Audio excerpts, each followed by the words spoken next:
What's up, real world? Twisted Luck.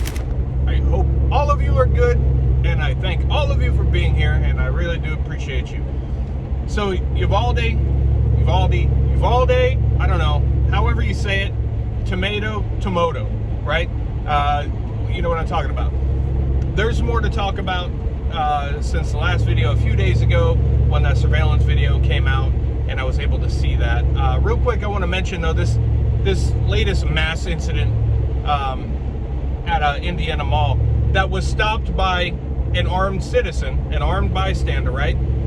Which is amazing. These are the type of things that the general mainstream media doesn't want you to hear about. But there are groups of people up in arms at the guy that saved everybody's lives. Well, all but 3 people's lives. I think it was 3 over there in Indiana. So the gun control people are saying, you know, for that guy to be made up as a hero, and they're angry that he's being called a good Samaritan. Angry at this guy, right? So in these people's minds, I don't know how it works. I guess it's better to just, what do they teach you? Run, hide, fight, or something like that. That's better, right? Well, instead of save yourself and everybody else. So these people, they would prefer more victims. Is that what they would do? So some groups of people are up in arms. Some media outlets are reporting on it very shadily because they don't want to make light of that, but they know everybody's talking about it, right? So they don't want to, because it helps prove that it's a fact that more armed good people equals less victims. We've talked about this over and over and over again, but it's just a fact. But they don't want the general person who doesn't know anything outside of what the TV tells them to start picking up on that, right? So they downplay it in the way they report it. They know they have to mention it because they know it's out there, because it's part of the story. And you know, even the dumbest of dummies are going to be like, well, how did it stop? It didn't say the police showed up and arrested him. What happened? How come he stopped pew-pewing everybody? He had 100 rounds of ammunition. What happened? Right? So they're going to start to wonder. So they have to say, oh yeah, some other idiot with a pew-pewed him. Right? So, but they downplay it. And then one of the most notoriously fictional media outlets that I love so much is also doing a separate story because now they're like, okay, well, that's out there now, and they know people are going to make this point, because we already make this point, that helps, right? That this is one reason to not punish the law-abiding people and take away their means of protection, and that it may actually help things, right? So they're running a story to tell how very, very rare this is, because all those people are going to be saying, see, this is why. No, it's very, very rare. Yet they won't run the stories how very, very rare it is for people to cease living from a long gun rather than the over 90% of people ceasing to continue to live by handguns, right? They won't talk about that. They just want to put that word assault there, and they want to scare everybody and take that away. Anyway, I just thought that was interesting, that, you know, good for this guy to stand up and do that, and to have the proper tools to protect himself and others. You always got to be ready to protect yourself. You can't rely on the police, because this is case in point. The police showed up afterwards to write down what happened, to take pictures of what happened, and you know, that's the way it is. They responded after everything was done. So you have to rely on yourself, and you have to be prepared. And part of being prepared is always having the proper tools and having them on you and available to use, and know how to use them, right? So props to this guy, and shame on the people trying to disgrace him, you know, because he is a hero. You know, and I'm sure he doesn't feel like a hero. He didn't set out to be a hero, but he's the type of person, much like many of us, that's just what you'll do, right? That's why you're prepared, just in case. Just like the reason we have seatbelts and insurance. And speaking of that, 18-wheeler is not going to let me. There we go. So anyway, I just want to throw that out there. Now, Uvalde, right? we did that video. If you didn't see that video, I analyze it pretty well. Go back a couple days ago and watch that video if you didn't already. But the more I thought about it after I made that video, the more things don't make sense, right? The cop on the phone, we made a lot of reference and a lot of comments about that cop who is not paying any attention, and he's on the phone. And they say, you know, and whether it's true or not, who knows, but we'll give it the benefit of the doubt. We'll say it is true, right? That perhaps he's the cop who had a wife working inside the school and was texting him. So of course he's going to be concerned, right? So keep that in your back pocket, because we're coming back to that. But the whole thing, the fact that the alleged suspect was in no rush, and he didn't rush in like they said he did. And again, we went over this, but I'm going to add a little bit more here. The fact that he casually walked in, right? Nobody had this time to prepare. All of this time, it was like 5 minutes, I believe, from the time he went into the ditch like a wild man. Still doesn't make any sense why that would happen. You know, some people say, well, he was going to miss his turn. Yeah, you wouldn't just bank hard left at 70 miles an hour and go right into the ditch, right? You would slow down or make a U-turn, especially when he's set to do this. He's just going to drive right into a ditch. It was almost as if he had no control of the vehicle. If you saw the video, I put a link to the video, but I didn't play the video because I often, with a video like that, we may have issues, so I didn't do that. But if you see it, it looks like he's full speed down, you know, the roadway, and then just whoop, right into the ditch. Right into the ditch. Almost as if it was being remote control or something. Now, I'm not making any claims, right? I'm not saying anything is or isn't anything here. Just observations that make you wonder, that make you think about some things, right? And the one thing that I know isn't ever true anymore, if it ever was the general narratives that we are fed. So he casually walks up to the buildings, pew, pew, pew, pew, here and there. But somehow when he gets there, casually walks in, no problem finding the open door, right? Just whoop, right into the building, no resistance. Where are the gates and everything? Where's all the security measures that are supposed to already be in place? It's just that day they happen not to be there. And then he walks through as if he knows where he's going, right? Like he just knows where he's going. And all this time they've had to prepare, and they hear, you know, shots ringing out and hear all these things going on. And there's still kids by themselves just casually wandering the hallways like, man, nothing's going on. Just a regular day here, folks. These things don't make sense to me, right? These things don't make sense. Now the cop, so the alleged bad guy, he comes in, goes into the classroom out of view, and he's doing his thing. Shots can be heard and screams can be heard. That's what we hear, right? So that's what all the police hear when they come in too.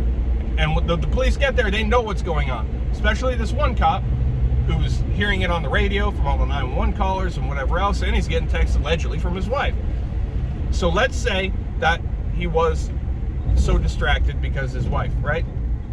So he knows what's going on because he's gotten the reports, and he is being told allegedly by his wife, and he comes in all casual. He can hear what's going on, so they know the direction, they know about exactly where it's happening, if they don't know exactly where it's allegedly happening. But he's just so casual, right? Puts his gun in his non-dominant hand at one point, and it does look like he's hiding that phone at one point. It looks like he goes into the little cubby in the wall and hides the phone from the other cops. He walks out. He is everything but focused on what's going on. And here's the thing with that. People are like, well, his wife. So you have information that all this is happening to kids inside that building, right? And now you hear it going on. So it's more confirmation in your mind that this is happening right now. And your wife is in that building. So I'm just going to put myself in that situation. If I go in just by myself, so be it. But I'm going in, and I am going to do everything I can to immediately stop this from happening, because I'm going to protect those kids, but I'm protecting my wife. So now you got all these little kids and your wife is in there? Holy hell. And you're just going to stand at the end of a hallway checking your phone? You okay, honey? Still good? All right, just run, hide, fight. Remember what they taught you. Run, hide, fight, baby, okay? It'll be all right. Just hide. Just stay hidden, right? What? No, that doesn't happen. I would never. My wife texts me, oh, this is going on. Well, just do your best to hide, all right? And I'm all calm and casual, right? I'm not ready. I hear it. I'm so close to it that I hear it happening. But I'm like, all right, it'll be fine. Just, hide. Do the best you can. Pretend. Maybe if you can pretend to be a podium or something, play. Might want to just play possum. Just go on ahead and play possum now. He'd just walk right past you. Nope. This doesn't make sense. This guy would be amped. I'd have ran. You would have seen me on the video, full sprint in. Gun on each hand, strapped around this shoulder to the shoulder, my neck, front and back. I'd be ready to go. One-man army if need be, but I'm going to be that one-man army, and I'm going to do everything that I can do. But not this guy. So now we got a cop who knows what's going on with children in a school that isn't just running in to do everything to protect children, right? We're just talking about one cop. But on top of that, his wife is in there too. So he's got even more at stake than the rest of the cops. But he is one of many who just decide, well, we're not going to go in. Even though every cop in this country trains for that exact scenario, for if that happens, you're going in, scared or not, like it or not, you're going in. You're going directly in. You're not going to stop and ask questions. You're going to say, all right, let's get a description of the suspect, man. Let's see, what was he last seen wearing? Which direction of travel? No, you're gonna follow the shots. You're gonna hear. You can tell people screaming, people running, whatever. You know where the trouble is. It's easy to find. Trouble is very, very easy to find, my friends. You get to it. But so now all of these cops, none of them go in there. Damn it, if this doesn't make any sense at all. It makes no sense at all. And then later, when we do have cops starting to go there, now we're talking about like an hour in, right? We have that one cop, whether he's the chief or whatever he was, literally standing there in the hallway that's separating all these cops from the alleged suspect, putting his arms up, holding people back. No, yelling at them. No, you're not going. No. We're not doing that. Nope. And he's literally like he's playing, quarterback with him. He's trying to block. He's yelling. A couple of the cops eventually start arguing with him. Eventually they go, right? So what's up with that? Why is he so dead set on making sure nobody gets down there? Why is he doing everything he can to not get down there? Why are there all these parents and citizens outside angry that nobody's doing anything, and they're saying, we're going to go in there? And the police are threatening to arrest them if they do. They're going to go after the parents, right? So we got this going on. We're not going to go after them, but we're going to go after you if you're trying to save your child. I'm not saying anything is or isn't anything. I'm making observations and thinking logically about it. And when something doesn't make sense, a lot of times there's a reason that it doesn't make sense. But this whole picture, right? So a lot of people, like I said, with that cop, with the wife texting him, are like, well, that was his wife. Well, that makes it even more puzzling to me then. That adds even more to it, right? Oh, okay. His wife, she's in the building. So that doesn't, a lot of people are satisfied with that. Oh, well, it's just his wife, you can understand. Okay, yeah, I can understand. But he would have more reason to go rushing in there. Who here would not do the same thing that I described I would do? My wife doesn't have to be in there, right? Just the kids. I don't even have to have my own kids in there. I wouldn't even have to have kids of my own. It's kids, right? And I told you the first time we covered this, me as a citizen, like many people, just seeing that would have rushed in, right? But you get all these police that won't go in there. So there's a lot of things that just don't make any sense there. And then the stories how they told him. The door was open, the door was closed. Well, we see from the video that the alleged suspect had no issue getting to where he wanted to be. No issue whatsoever. No resistance. No security measures keeping him out. And he very casually took his time. Now, and some people said in the comments too that those two people that ran up to the ditch when the suspect first drove wildly for some reason into that ditch, that those two adults, apparent adults that ran up to go check on, an apparent crash, they were fired upon. They said they were from a church next to the school or whatever, and not from actually the school.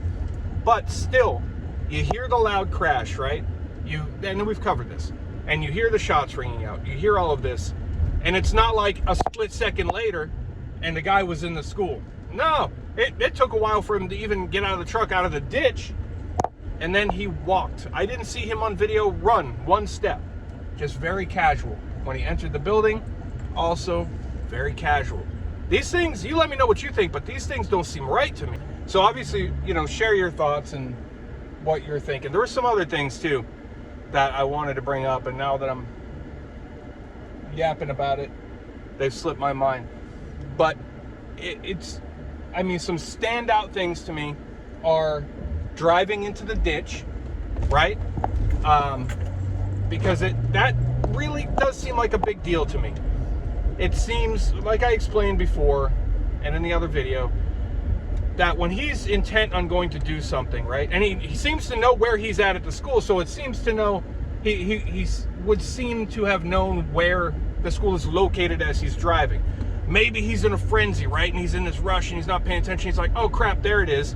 But who does that? Who just says, okay, let me veer sharp left because here's a street that I need to turn on, and I'm not going to slow down, because we understand physics. Even if you've not been driving for a long time, you know what's going to happen if you do that. And it's not going to be, you're just going to casually take that left. That's not how it's going to work. You know that. You don't have to drive. Just watch TV. Watch some movies, right? You know what's going to happen. Play video games. Hello, GTA. Come on. Something not good, not what you intended is going to happen. So and it almost seems like, again, no claims, like he wasn't in control of the damn thing or something. Just very weird. And then so long for him to emerge from the vehicle, from the ditch. What was going on in that time? Then his casual walk. But that cop, and then the cop blocking all the other cops, and of course the initial huge suspicion is that you have all these cops who are trained to react a certain way, and not a single one goes right in. Every one of them goes in, and then a chief. Now, the chief is only over his own department, right? You had multiple agencies there. So other agencies, they don't care about this chief, right? They wouldn't. And cops in your own department, if I'm a cop and my chief says, no, you're not going in, well, I'm going to F you, chief. I'm going to defy you, and I'm saving kids now, right? That's what's going to happen. But somehow you got all these cops from all these different agencies. Nobody's doing anything. Very, very suspicious. So we're gonna rest on that for now. I'm gonna try to not keep coming back to this, but that was just some additional things that I wanted to follow up on since the last video. If more comes up or whatever, we'll mention it. Maybe not in a whole video, but maybe we'll make mention of it somewhere. But let me know what you think. Let me know what you've heard, what you suspect. A lot of you have already given me your suspicions, and I don't say I disagree with a lot of them, but very suspicious observations, I'll say that. So let me know what you think. I appreciate you. Thank you for being here. Twisted Luck Truth. I'll see you soon.